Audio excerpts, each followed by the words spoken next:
to episode 2 of Barbells, Bikinis and Balance. I'm Storm Kirkham of Storm Effect Fitness, and today I am so excited to announce my second guest.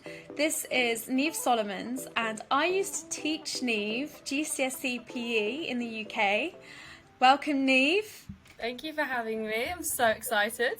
It'll be a really interesting conversation today. So, when I was back in my hometown of Salisbury in southwest England over the Christmas period, I bumped into, firstly I bumped into your mum at the gym. That's right.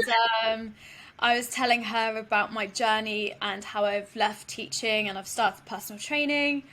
And she said, oh, Niamh's doing nutrition at university. It'd be good if you spoke to her about something. And then lo and behold, I actually bumped into Niamh in a local cafe. When they call it Smallsbury, it literally is Smallsbury. And the chances of me bumping into Niamh were probably quite high.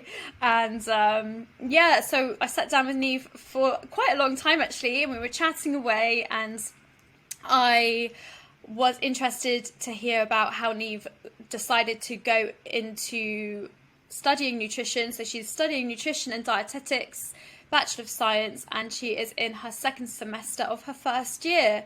And it's just really interesting because obviously I would call myself a millennial, and potentially Niamh is part of the Gen Z. I am Gen Z. Yeah, and actually trying to tap into like the younger audience and understanding like females and what their needs are around health and fitness is really interesting, and it's something that I feel we could do better at in education in schools, and be just the role models that they have to help promote a healthy, active lifestyle that they can lead by. So when I was discussing with Niamh about what she wanted to talk about, she had a post about veganery, and I was quite interested to see how that would have panned out, because it would have just been interesting. But then something that Niamh felt was actually something a bit closer to her heart, and the reason she started on this journey was actually quite a personal one, and Niamh has come on today to actually discuss eating disorders and her own personal journey through her own eating disorder. So thank you so much for being so open and comfortable to talk with me today about this. So Niamh, first question, and we can just roll with it from there. So how and why did the eating disorder first develop in your life, and what was your specific eating disorder? So my specific diagnosis was basically summarized as disordered eating rather than one specific eating disorder, because I actually showed traits from a different range of eating disorders. But the one that I think sums it up the best is actually an eating disorder that isn't really recognised in the UK. It's called Orthorexia Nervosa. It is recognised in America though. So it's basically the obsession with health and the obsession with being the healthiest, most perfect eater in the world. Like that is your goal. You want to be the best at eating, which is like how I like to kind of say it, because it's very competitive and it's very almost consuming with how much better you want to be than other people, and you kind of thrive off of this I've done this and they've done that kind of mindset. It's very, very toxic, and it's very competitive. So I first developed my eating disorder when I was in lockdown, and it was basically the result of just wanting to be a little bit healthier, wanting to try more exercise, try and get a bit more fit. I was feeling very unfit at the time. So I started up kind of just tweaking my diet a little bit, kind of going off things I'd seen online, maybe like new recipes to try. So at the start it was all very innocent, which is actually why it's a very scary thing, because at first it was just me trying to be my healthiest way. So at first it was okay, and I was losing weight like gradually, like as you should, like very slow.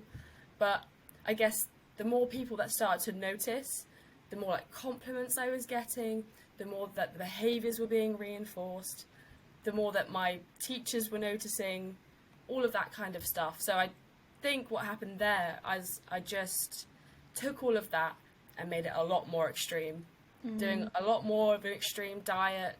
Obviously, social media promoting like very low calorie crash diets, like high protein, but like unreasonably high protein, low fat, low carb diets.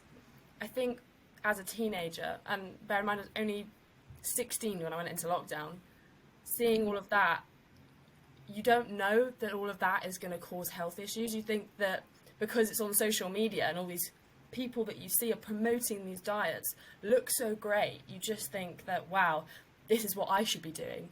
But obviously, when you try to do a low-calorie diet and you're 5'9" and running every day, it's obviously not sustainable and not good for your health. So, quick question. You were not only trying to like completely eat the healthiest foods at very low calories, you were also complementing this or accompanying this with running every day. Yeah, so that's Okay. a part of eating disorders that I don't think gets recognised enough, is like the abuse of exercise alongside it just makes it worse. Yeah. And question. You said that you started to lose weight. Like, did you ever figure out your BMI, or were you actually overweight in the first instance? So in college, which was in first year of college, and then we had lockdown. So in the first year of college before lockdown, I think that was probably the heaviest I've ever been. And I think I was just like really struggling, really unmotivated with my college work, and everything was just kind of, I felt very down at the time. And I think I was the heaviest I've ever been, probably at BMI like 31, which is technically obese according to BMI. But yeah, I was very overweight, I would say, when I first started. And then, Like you say, it just started quite innocently. it did very innocently. Yeah, and you just were like, okay, it's time to make a healthy change, and you tried to start Yeah, quite gradually, and exactly. And I really enjoyed it at the start when it was very no pressure, very just kind of intuitive, tweaking my diet, trying new recipes, going for runs, but like spontaneously. It was literally, that is how it should be. That is how it should be. It should not be restrictive. And like, I felt like I was torturing myself through exercise and food by the end of it, and that it was just so unhealthy, and it wasn't productive. no. And can you recall the kind of point that it became obsessive rather than intuitive? I think I can. I remember being on my bed, at home on my bed, and my two sisters and my mum come in, and they asked to see my MyFitnessPal app, which is how I tracked my calories. Yeah. And they came in, and they looked at it, and they were like, it was at the end of the day, and they were like, "You've eaten 800 calories today. How many other days?" And you can see on the app, they kept scrolling. How many other days have you eaten less than 1,000 calories? No. And they were shocked, and in that moment, I felt so embarrassed, because I was like, Well, you felt kind of ashamed, I guess, at that point. I was so ashamed. I was so embarrassed, like that, Yeah. because I think some part of me knew that what I was doing was wrong, because it didn't make me feel good. Like, intuitively, it made me feel horrible. But in that moment, I was like, I have a problem. Right. So you don't actually know when it became a problem, but you remember the day that No. it was all brought to the forefront, and your loved ones wanted to see the evidence Yes. and it probably made you realize as well, actually, yeah, this is. Yeah, it's hard to know that you have a problem, because it's very normalized on social media to Yeah. do these diets, and I wasn't very educated on the subject at the time, which is why I think it was allowed to develop in this way. I feel like if I had some prior knowledge about what my body required as a very tall, very athletic person, I think I would have been a lot better off with Yeah. some of the educational videos that you're posting now. I feel like if I wish I had seen them before. Aw. Do you know what I mean? Like these kind of videos are so helpful for like knowing your body requirements, knowing that food it's essential for sport. Yeah. But that lack And of education just mixed with social media wasn't a good mix. it's a difficult balance. And one thing that I always bear in mind whenever I go through phases with my whenever I onboard clients is I am very, very mindful that I never want them to be eating under 1,500 calories and if it does look like they have to eat under 1,500 because of their height, we will then monitor their hunger levels in their weekly check-ins. And if they are too hungry, then we increase those calories because I don't want my clients feeling hungry. Lethargic, tired, it's so many things. Yeah. So many things. And it's, yeah, exactly, lethargic and tired. And I don't want them to feel like drained of energy. And again, like what I tend to do is actually give them I give them a bit of a meal plan now because there was someone that spoke to me recently. Before it was like I would give them their calories and I give them their macro targets and I would ask them to try and stick to them as much as possible, but just like it takes a while, right? So once you start eating the foods you enjoy, you input them, you see if it works, you have a play, and I still want my clients to be able to eat the foods that they enjoy. And maybe they just need to have smaller portion sizes, and maybe instead of certain foods they will have to bulk up on other foods to try and satiate them. And also a lot of my clients, like you did mention about protein and how there were some diets that were being recommended on social media that was just far too high in protein and very, very low in everything else. So one thing I will say is a high protein diet to maximize muscle growth and just sustain your muscle tissue is good, but you need to know the exact sort of grams that you should be eating. So I usually stick to about 1.6 to 2 grams of protein per kilogram of body weight, and that is going to see a really positive nourishment of your lean muscle tissue. And yeah, I think once I started off doing this, but someone then told me, another trainer said that if you give someone the calories and the macros, it's like giving them all the parts of a computer and telling them to build the computer without any instructions. And I was like, oh, okay. So they're like, if you give them some sort of a meal plan to kind of follow, and then they can substitute foods in and out, but it just gives them an idea of the weight of the foods and things like that. So that's the way I've started working with my clients now, is actually giving them a bit of a kind of a structure, but it's flexible. And yeah, I really do try and promote them to eat what they like, have a bit of chocolate in the evening, and exactly. And carbs are not bad for you, but they have to try and hit that protein target as well. So yeah, it's here. That is exactly what I would have loved to have heard. Yeah, and I'm very sad that the social media accounts that you did come across were so unhealthy and promoting these unhealthy habits, especially as a 16-year-old girl that you still haven't fully like grown. No, I know. To be on such a restrictive diet when you haven't even finished like developing yet, that's crazy.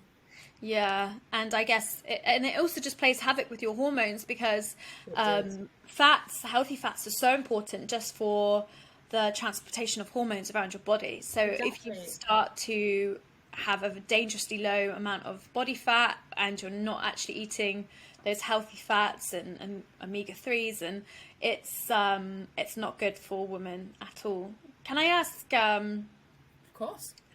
What were the next steps then? So once you found that, once you had this huge realization, what were the next steps for you in order to start recovering? So I've thought about this a lot, and like how my kind of recovery could help other people. And I think I've kind of put it down into just like a couple steps. So I think the first step is that you need to tell the people that mean the most to you. And I really mean that coming from a place of so that they can support you, so that they can understand you, so that you're not cutting off people, because in reality, eating disorders make it very difficult to have relationships, to have friendships, to be close to your family members, because it's not just this thing where you don't eat, it's you're possessive over food, or in my case you're possessive over food, and it's become this really precious thing that you want to protect because you can't have very much of it and you don't allow yourself to eat it. So going out to dinner, doing all of these things, you want to be in control of that situation, but nobody wants to be friends with a control freak. Nobody. So I think the first step is telling people that you're struggling with it, because then they'll be more understanding about it, and then they'll start to realize why you are being the way that you are. And not that it excuses your behavior, because you can't treat people badly because you're struggling. And that's something that I advocate a lot. Even though you're struggling, it doesn't give you the right to treat people badly, especially people you love. It does kind of create that level of understanding. Yes, and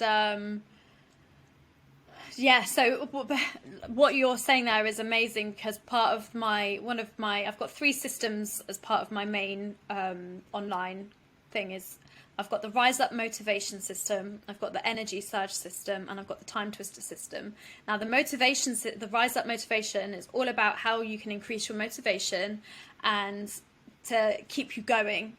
And part of it is the support network that you surround yourself with, and actually realizing who the people are that have your back and are supporting you and are willing for you to succeed. And once they know that you've got these goals, they will help support you. And if you are feeling like low and you reach out to them, then they have that knowledge already that this is what you're trying to do, and they're there to help you. And I think that's amazing. So you reached out to all of these people and you let them know. Exactly. And keep them accountable as well. Which is great. You have all these people that are kind of there reminding you that they're there for you to succeed and to recover and do well, and they only want the best for you. So was there any point where you had someone that they had to put you in check? Yeah, definitely my mum. She's great. Yeah. She's so amazing. She was literally so good through all of it. She would just be like, Niamh, don't be crazy. If I was overreacting about something, and I did a lot overreact about, say she put oil in my food or something like that, and I'd see her and I'd freak out about it, and she'd be like, no, she put me in my place, which is exactly what I needed, because my behavior was not normal and it was not functional, and it was so stressful. It was so because I had such an emotional relationship with food, it was just so draining and stressful that I just needed to snap out of it. I needed to get out of that mindset.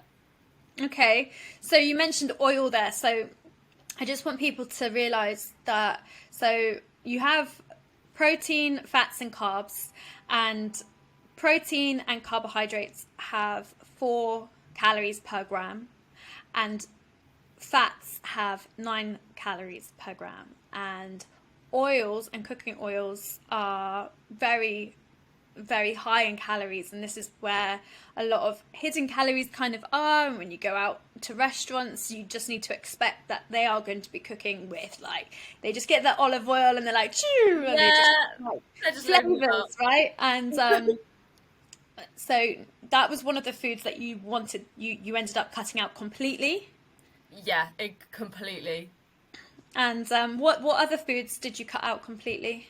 So there was an extensive mental list, and it runs deep. There was a lot of foods, but go on, give me some of them. I will. Okay, so butter, oil, bread, any white flour product, anything that was high saturated fat.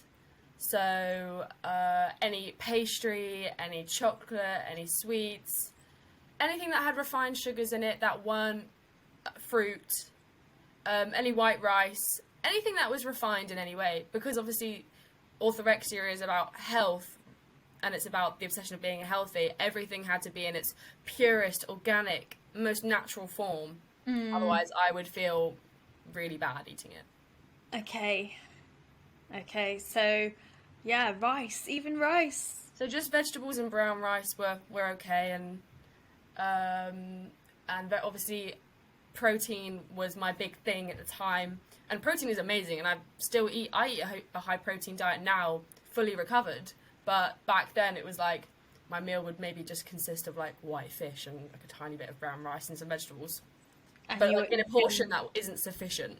That's the important thing. It's a great meal, but if it's in a portion that isn't sufficient, it's not a meal, it's a snack. Yeah, and you were eating under 1,000 calories. Yeah.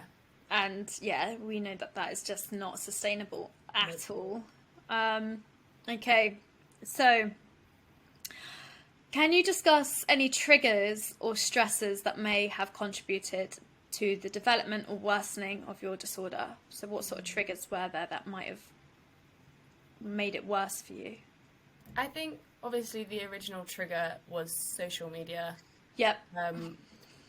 And like seeing body types kind of that weren't mine, seeing how they ate, me basically just wanting to be them because they looked so great and I wanted to look like them. I think that was the first trigger. But the things that maintained my eating disorder were, as sad as it is, it's like the compliments, because even though you love them, all they were doing was kind of reinforcing this negative behavior that I was doing. So when I'd go out and I'd see my friends, they'd be like, "Oh my God, you look amazing! What are you doing? Tell me all about it. You look so healthy. You're glowing." And I was like, "I'm not eating."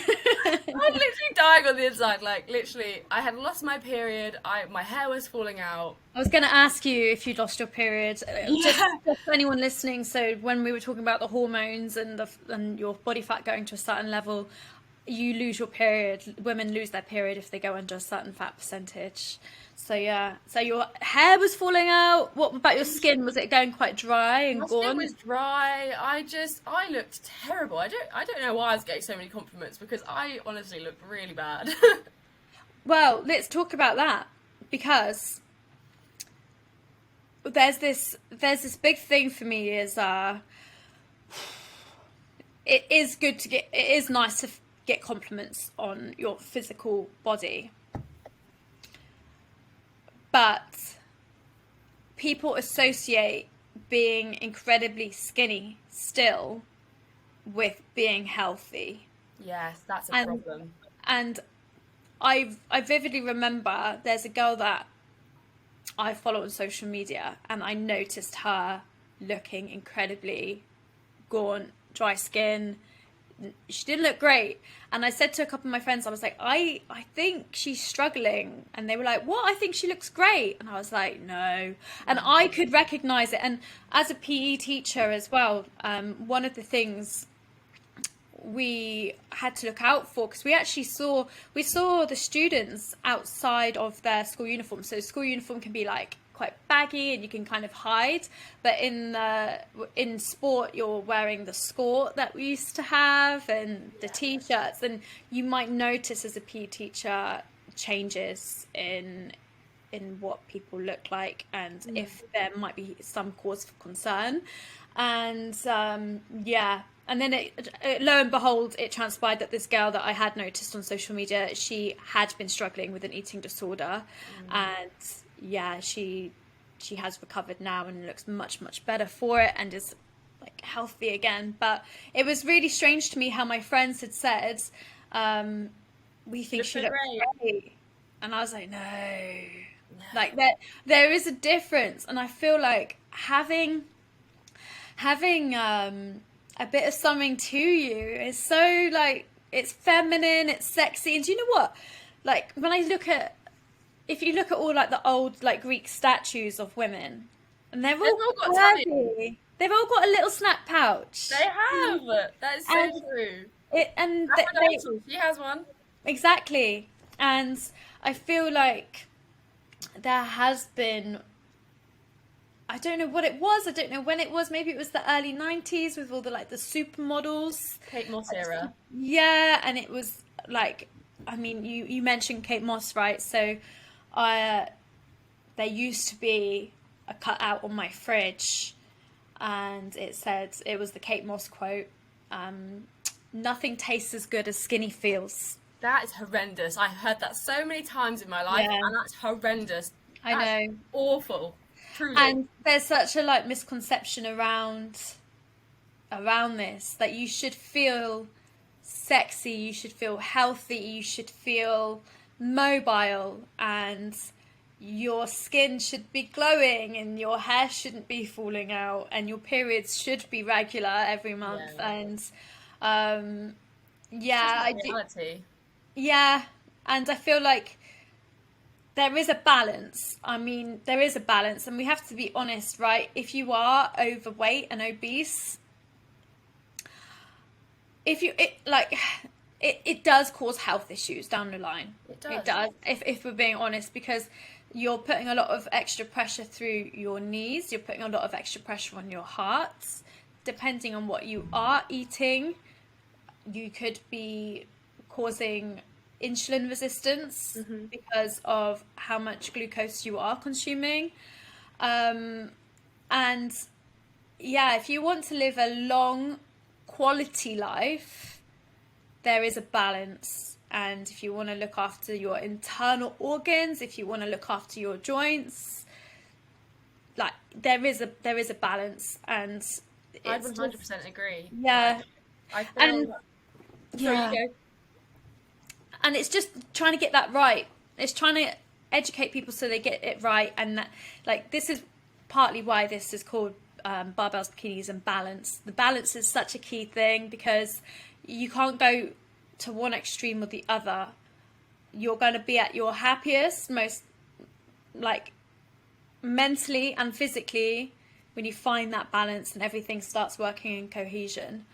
Going back to what you were saying about being honest about, like, if you are very overweight and the health impacts that has, I was just as unhealthy at BMI 31 as I was at BMI 18. Oh, Such a huge difference. The difference is really huge. But being overweight, I was just as depressed and unhappy, and physically was not in a good place at all. Like, out of breath, sleeping bad, all of these things, feeling lethargic and tired. Honestly, the symptoms are scarily similar at both ends. It's yeah. only in the middle that you find that kind of perfect spot where you not about how your body looks, but just about how your body feels, and how and how when you're in your happiest kind of normal environment, how your body feels. Yeah, 100% agree. And I feel like it's probably taken a silly amount of time for me to find a balance, personally, and what works for me. And I think I found everything quite late in life. Like, I found weight and resistance training quite late in life, and I will never look back now. And actually, this is something I wanted to talk to you about, because you said you found that the gym environment was actually a real key part of your recovery and your healing journey. Because you used to go running a lot. Okay, so you were eating under 1,000 calories and you were running like every day. So Every single day. yeah. So how did you talk to me about the gym and how that became your kind of place of healing? So this is actually like the next step in the whole, like, what like advice I would give to someone who's going through an eating disorder is that if you have a history of abusing exercise, you have to cut it out for a while. You have to absolutely no exercise. And that sounds really bad. That sounds like that's not healthy. You shouldn't do that. Everyone should exercise. And yeah, you should. But when you're in that kind of mental state, you need to cut it out. So stop exercising. Doesn't matter, because when you exercise, you're just gonna kind of have bad motivations behind it. You're not going to be exercising for the right reasons. So after you've had a period of not exercising, to try and just like calm down, you have to relearn how to exercise and enjoy it. You have to relearn why it is that you are exercising, because it shouldn't be to be your skinniest possible. It should be to feel good. It should be to feel healthy, to feel like you're being the best person that you can be, to feel strong, to feel empowered. and that's just not where I was. So I had to cut it out. So after taking a long break where I only would walk, that's the only exercise I would do, because everything else made me feel rubbish, made me feel like I was just going back to what I was before, which was a really scary thought, was like relapsing.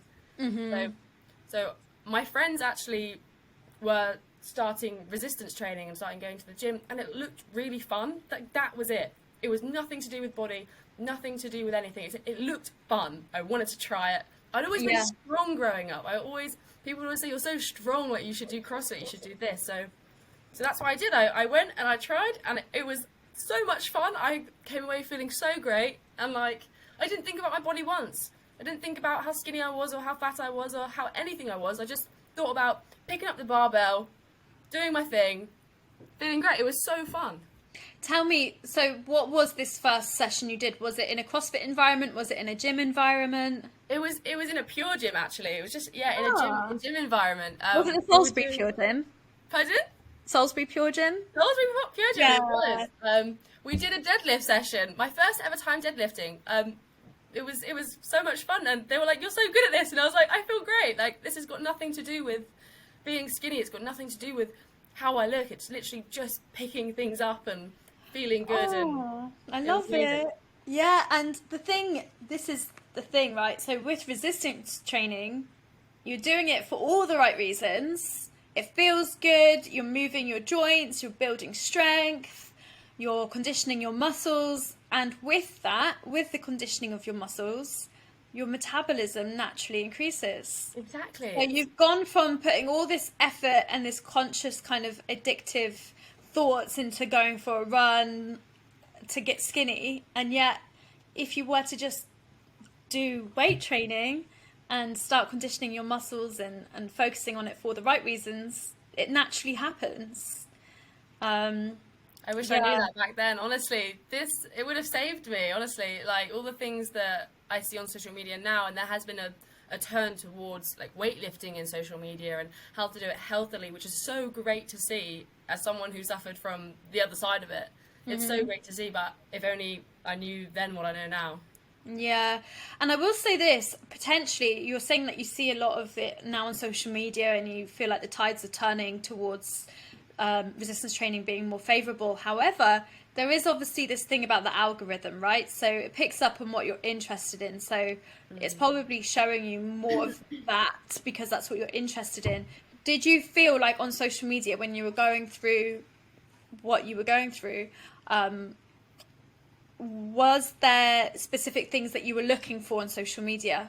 Like what were the hashtags or what were you searching to like find out all this? Yeah, I see what you're saying, because that is actually very true. Because I was probably searching low calorie meals, low calorie diet plan.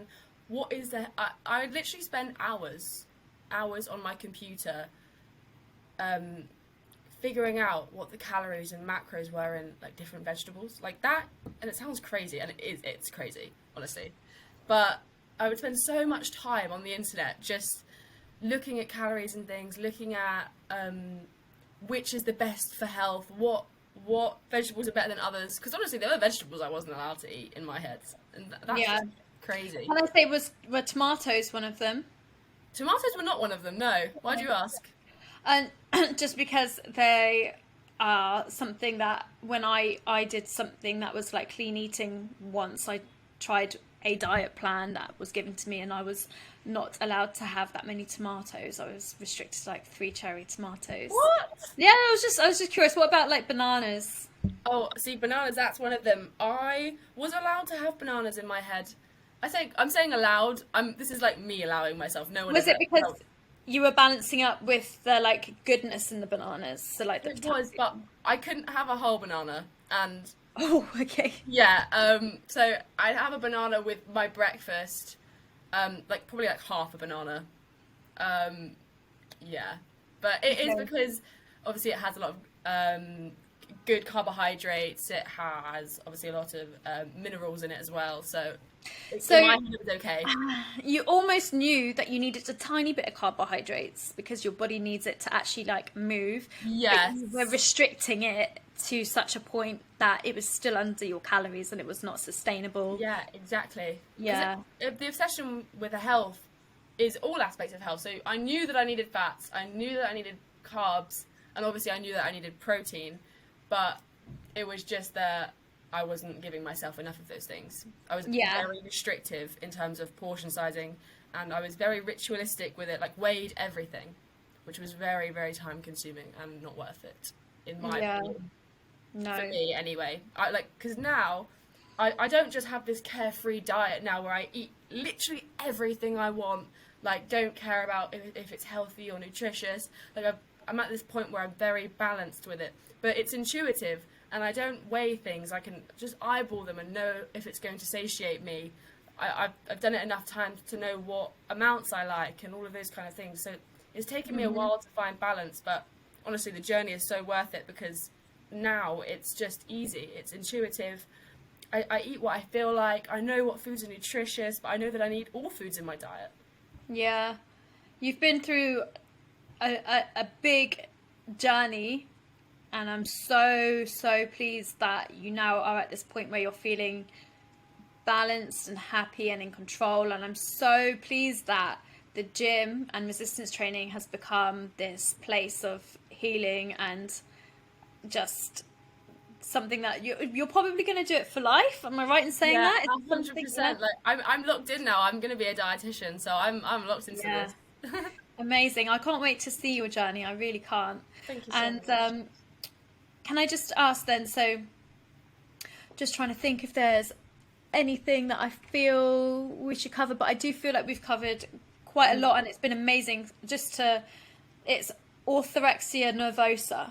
Orthorexia Nervosa. Orthorexia Nervosa, okay. And I actually feel like this is a really powerful topic to discuss today, and it's something that potentially some of my listeners will be able to kind of now understand and notice it if in their own behaviours if something like this happens. And actually, do you know what? There's quite a lot of dare I say it, parents that potentially restrict a lot of sugar and foods from their kids' diets because they are trying to implement this really, really healthy lifestyle on them. And yeah, it's something that, again, it's very, I mean, I'm not a parent and I know it's really, really hard, but I really hope that people can see the benefits in promoting a healthy, balanced lifestyle without restricting foods completely, because one day their kids are going to be independent and they're not going to be around you when they go out for food, and the likelihood that they are going to just go and binge on something is very high. Very high. So Niamh, just to finish then, what advice would you give to someone who may be struggling with an eating disorder? I think what I'd have to say is that eating disorders it's the most horrendous thing that I've ever kind of experienced in my life, and I have a lot of sympathy for you if you are going through one.